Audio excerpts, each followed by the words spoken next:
Do you have any bold predictions, either for yourself or for Central Catholic?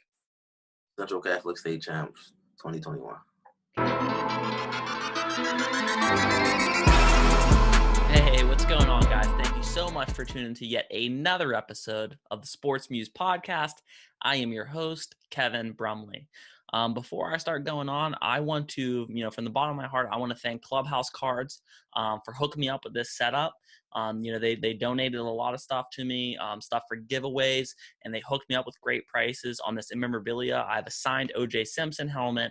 I have this awesome Miami Dolphins ripped with a Pitt helmet of Dan Marino. I had this Mike Allstott helmet that is autographed.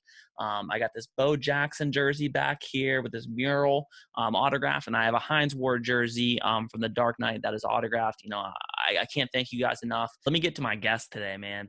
He is a kid who is one of the absolute best juniors in the state of PA. WPIAL Sportsman has him as the second best junior in the WPIAL, which is the western part of PA. He's immensely talented. He is from Central Catholic, and his name is J.D. Younger. So what we're going to do is we're going to break down a little bit of film, and we're going to get right to it. When you watch J.D. Younger's film, the first thing that jumps off the page is his physicality. Not only the physicality he has right there, but look at that route recognition. Right here, again, you're going to see more physicality. So JD's playing a deep zone right here, but he's going to fly up to the flats, and he is going to stick this kid dead in his tracks. Okay, this next play right here, this isn't the sexiest football play you're going to see, but this is smart football. He does not get sucked in. That's so easy to do. He contains the outside, rallies up, and makes the tackle. All right, guys, like I said, my guest today is one of the best players in the WPIAL, which is the western side of Pennsylvania. He plays for one of the best teams in the WPIAL, and not only one of the best teams in the WPIAL, but one of the best teams in the state. And this man is J.D. Younger. J.D., how you doing today? I'm good. How about yourself? You know what, man? Not too bad. The first thing I want to start off with, man, is can you tell me a little bit about yourself? Well, I started playing football at the age of 4, and I've been playing football ever since. It just became my first love. So I enjoy doing what I do. So Central Catholic, I mentioned, was one of the best teams in the state. You guys were playing St. Joseph Prep, and the winner went to the state finals, correct? Yeah. And they beat you in overtime 31-24? Yeah. And for people that don't realize, St. Joseph Prep is ridiculously loaded. You're talking about Jeremiah Trotter Jr., who's going full rod to Clemson. Kyle McCord's going to Ohio State. Marvin Harrison Jr. is going to Ohio State. And you guys hung with them, and you get a few bounces your way. You guys are playing in the state championship. To me, that game was whoever won that game was going to win the state championship. Do you hope that you guys play them again in the playoffs? I'm hoping that we play them again in the state championship this time, to be honest. Yeah, get that revenge, man.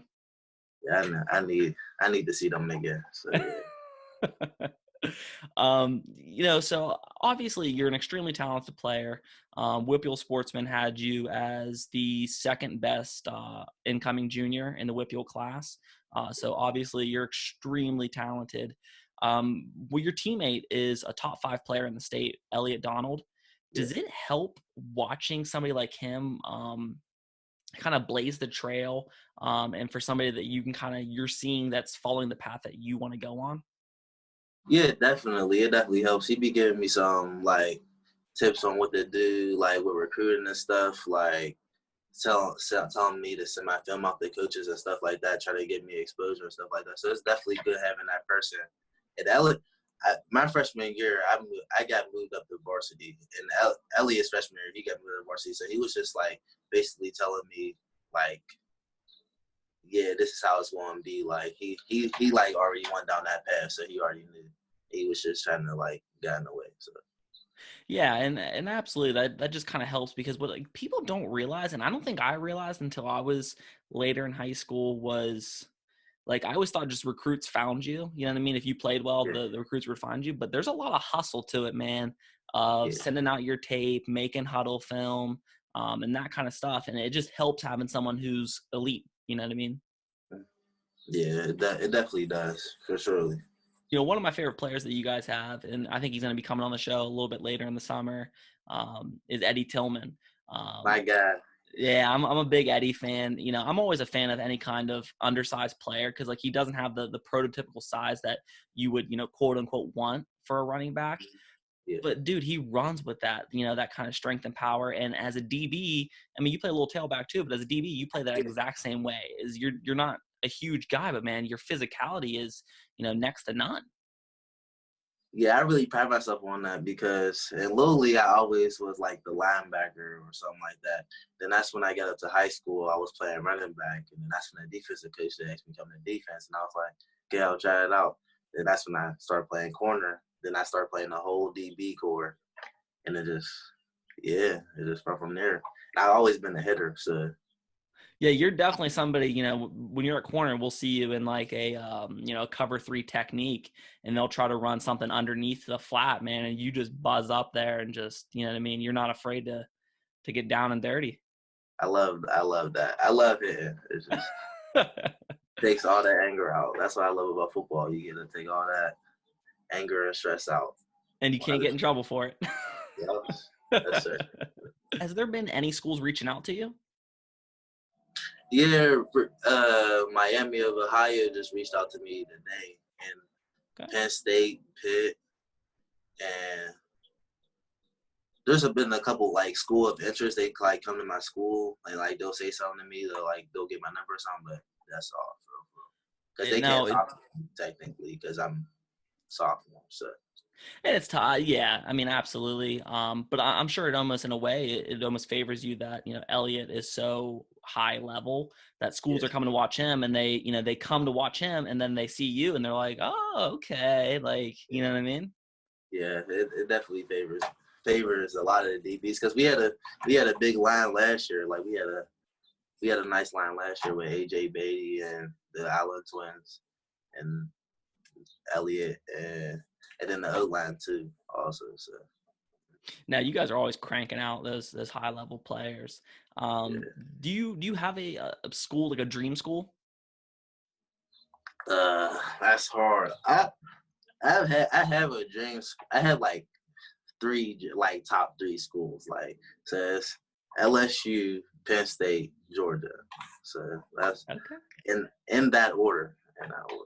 Okay, I feel you. I remember growing up and like they haven't been good for a while, but like my dream, like if I was talented, I could go anywhere for college ball, man. I always wanted to go to the U, man, Miami. Yeah, I feel that. Because like, when I was like 10 is when they had like, Ed Reed, and like they were just killing dudes, Jonathan Vilma, Vince Wilfork. They were just mauling people, and they were just so much swag. I always loved the U. Yeah, you swag. Your junior year is always a big recruiting year for any sport, but especially football. Are you concerned about potentially not having a junior year because of this whole pandemic? Not really. I'm just like feeling that it's just like not, because I'm a big believer in God, so I just have a feeling that He's gonna come through, and this will all blow over like before the season like pops back up. But it is kind of cutting close to the season. They said we're not allowed to get back till July 1st. I meant. So yeah, it is kind of cutting close. But I have faith that we'll be back up and running. So. I hope you're right, man, because like, I mean, I coach and, I'm a teacher and, I just want things to go back to normal. But also, man, just like people like you, it's just so unfair. These seniors who miss their baseball season, their track season. I feel bad for these athletes that don't get to finish the way they came in. So it's tough. I hope you're right. I am too. As a DB, what do you think you do best? I think my play recognition is like really up there. Mm-hmm. Like, so like I do a lot of film. I watch like a lot of film. So I like before every week I watch like a lot of film. I think my play recognition is like top tier. And I honestly really think that shows up on your film because, again, you see in cover 3, usually, the corner's so worried about getting beat over the top because that's their zone. But when that underneath's coming because you're reacting before the quarterback even reacts, like you're jumping on it. So you can tell that you watch a ton of film and you have a great recognition for the game. So I said you were a little undersized. What is your physical traits? 5'10", 190. Okay, so you are a little bigger than what I thought. Yeah, I lift a lot. So Have you been getting a lot of lifting in during this break? Yeah, I feel like if you're small, you gotta be strong. Like, of course, you can't be small little. So if you're small, you're gonna have to do something else. So yeah, I've been able to lift a lot. That's good. And you know what I mean? A lot of people I've had on here, some people don't have access to things. And they're like, man, I'm just cranking out push-ups and body weight squats and sit-ups. That's the And point. dude, it's the grind, baby. You got to do whatever you got to do. Have to. Yeah, no doubt. DB is one of the absolute hardest positions to play because you got to think, man, you're out on an island by yourself. If you do your job, everyone's like, yeah, he's just doing his job. But if you get beat, you're now the scapegoat. Now everyone's like, dude, he's trash, bro. He just got beat. He can't even cover the kid. It's tough, man. So you have to be sharp, with your film. You definitely got to be on point, no doubt. Do you have any bold predictions, either for yourself or for Central Catholic? Central Catholic State Champs 2021. He's calling it. He's calling a shot. I love Central Catholic State Champs 2021. Yes, sir. Do you have any message for young athletes out there? Don't get caught up in everything out what everybody else is doing. Focus on yourself. You don't from my freshman year, I wasn't really focused. I was focused on something else. Really focus on yourself. Stay with a tunnel vision on what you want. Go get what you want. Don't worry about nothing else. Sometimes you gotta be selfish, really. So no, that's 100% true. I don't even think that's just football advice. I think that's good advice for any just young adult, just staying focused, staying driven, and just don't worry about everybody else, man. Everyone's always so worried about what everybody else is doing. Hey, this person, had this happen. That's not fair. But if you want to be great, man, just grind. Yeah, you got to do it. Put your mind to it. You know what? So one thing that I saw was really interesting when I was doing a little bit of research on you is I saw that in the summer when you came back from school, a friend of yours had a hairstyle. I can't remember exactly what hairstyle you said it was, but they made him take it out because they said it's against the rules for Central Catholic. And then you started a petition to state that their hairstyles was out of date. Can you elaborate a little bit more about that? It wasn't really right.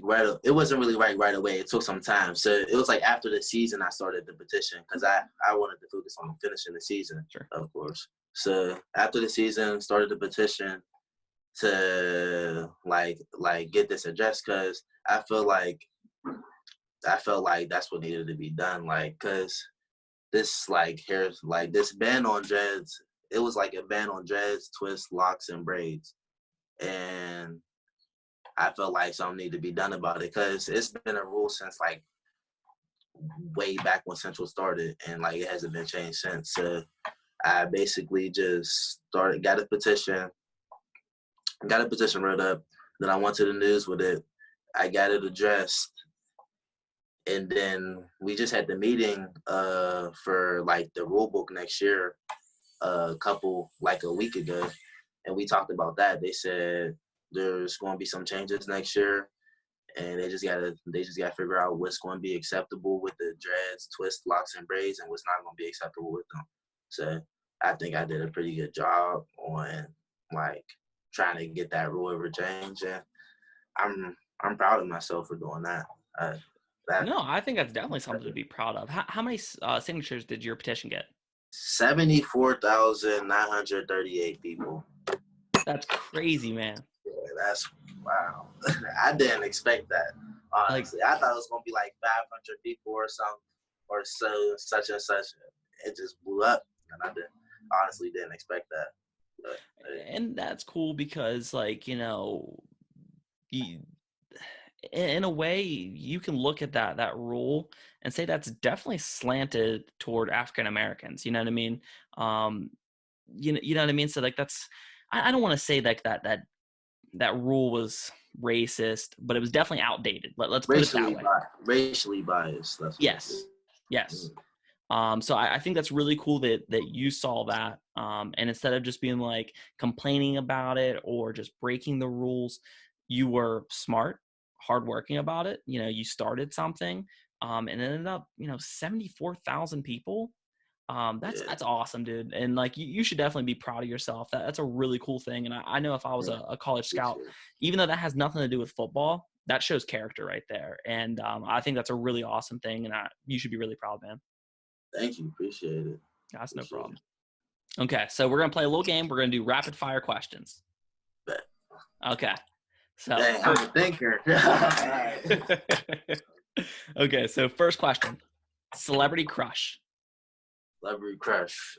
Janae Ika. Okay. For favorite sports movie. Dang, that's so hard. Coach Carter. Okay, I like it. If you had to choose, would you rather be big and strong or quick and small? Big and strong. Quick and small. He's changing his mind. Quick and small. Okay, so a zombie apocalypse happens. Where do you go? Like, I stay in my house. You okay? You're okay. Wasn't sure if you'd go to like a Walmart or like a sporting goods store, get some gun. I don't know. Yeah, I mean, like, of course you're gonna get that stuff, but like for the most part, I can stay in my house, I think. Okay. What's your dream car? McLaurin. Okay. Give me an athlete that you think is overrated.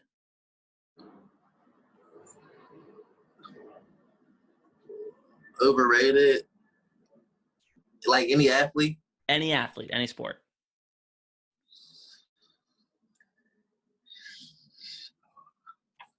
You gonna have to give me some time on this. Dak Prescott. Okay. Give me an athlete you think is underrated. Joe Hayden. Ooh, I like it. I've said that for a long time, and even when he was in Cleveland. Okay. You have to have a body part cut off. What would you rather have cut off, your foot or your hand? Hand? You got it right. Yeah. And then last question is, if you were an animal, what animal would you be? Lion. Lion. Oh, he knew that one, man. He's thought about that one. Yeah, that's easy. So, I mean, that's about it. I want to thank you for coming on the show. I know you're out there grinding all the time. But I do appreciate you coming on, and I'm excited to watch you this coming year, and I hope your bold prediction comes true. I'd love to see you guys walk away with the state championship. Thank you. Thanks for having me on the show. This was fun. I appreciate this. Yeah, I appreciate it. It is no problem at all, man. And just keep up the good work. And hey, guys, make sure you tune in next week when I have two players from Central Valley on. I have Miles Walker and Amir Dudley. So make sure you tune in and check it out. And I will see you guys next time.